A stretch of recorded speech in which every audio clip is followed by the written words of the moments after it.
ഞാനിപ്പോൾ നിൽക്കുന്നത് ജർമ്മനിയിലെ ബവേറിയൻ സ്റ്റേറ്റിലുള്ള ഔഗ്സ്ബുർഗ് എന്ന സിറ്റിയിലാണ്.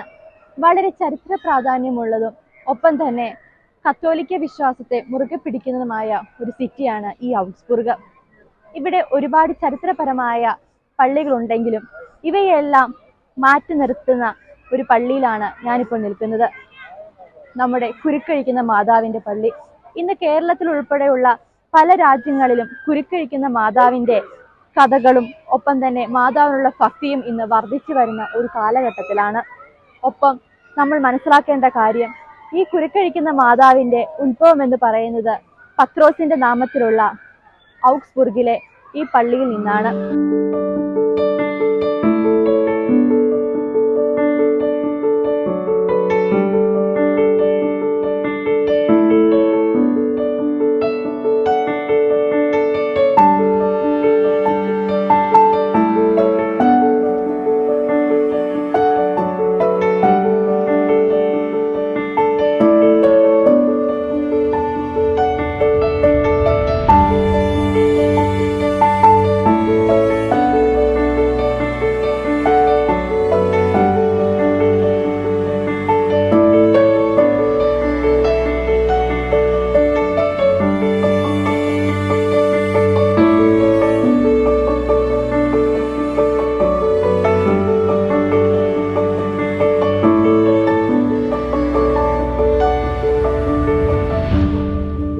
കുരുക്കഴിക്കുന്ന മാതാവിന്റെ ചരിത്രത്തിന് കാരണം ജർമ്മൻ ദമ്പതികളായ വോൾഫ്ഗാങ്ങും അദ്ദേഹത്തിന്റെ ഭാര്യ സോഫിയുടെയും ദാമ്പത്യ ജീവിതത്തിൽ നിന്നാണ്.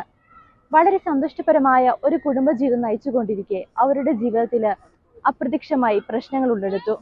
അത് വിവാഹബന്ധം തകർച്ചയിൽ എത്തുകയും ചെയ്തു.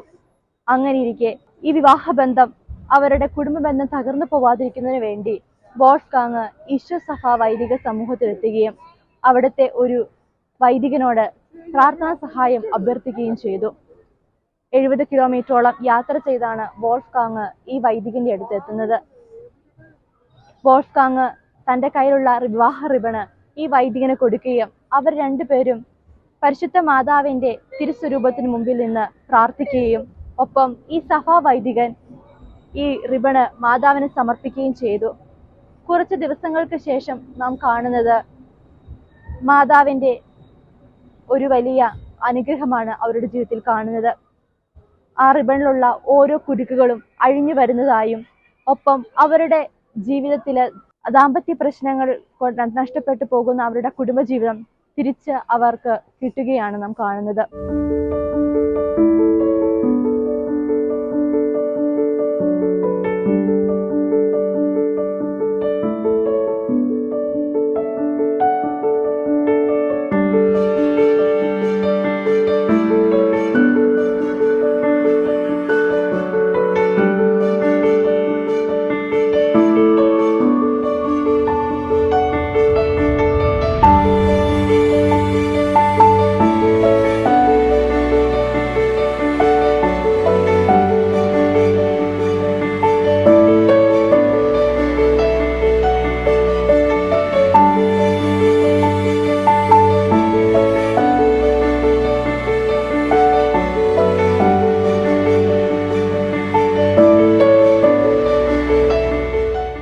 കുരുക്കഴിക്കുന്ന മാതാവിന്റെ പ്രത്യേകത എന്ന് പറയുന്നത്, നമ്മുടെ ജീവിതത്തിലെ ഓരോ പ്രതിസന്ധി ഘട്ടങ്ങളും അതെന്തുമാവട്ടെ, നമ്മൾ ശരിയാവത്തില്ല എന്ന് കരുതുന്ന ഓരോ തടസ്സങ്ങളെ നമുക്ക് ഈ മാതാവിന്റെ മുമ്പിൽ അങ്ങ് വിട്ടുകൊടുക്കുക. ഈ മാതാവ് ആ കുരുക്കുകൾ ഓരോന്നായിട്ട് അഴിച്ചു തരുന്നതായി നമുക്ക് കാണാൻ സാധിക്കും. യൂറോപ്പിന്റെ ഓരോ നാനാ ഭാഗങ്ങളിൽ നിന്നുമാണ് ഈ പള്ളിയിൽ ഓരോ ദിവസവും ആളുകൾ വന്നെത്തുന്നത്. അവരുടെ എല്ലാം വിശ്വാസത്തെ നാം ഒന്ന് കാണേണ്ടതാണ്. ജീവിതത്തിലെ ഓരോ പ്രതിസന്ധി ഘട്ടങ്ങളെയും അവർ ആ മാതാവിന് വിട്ടുകൊടുക്കുന്നു. വളരെ ഭക്തിപരമായ ഒരു ഇതാണ് നമുക്ക് കാണാനായിട്ട് സാധിക്കുന്നത്.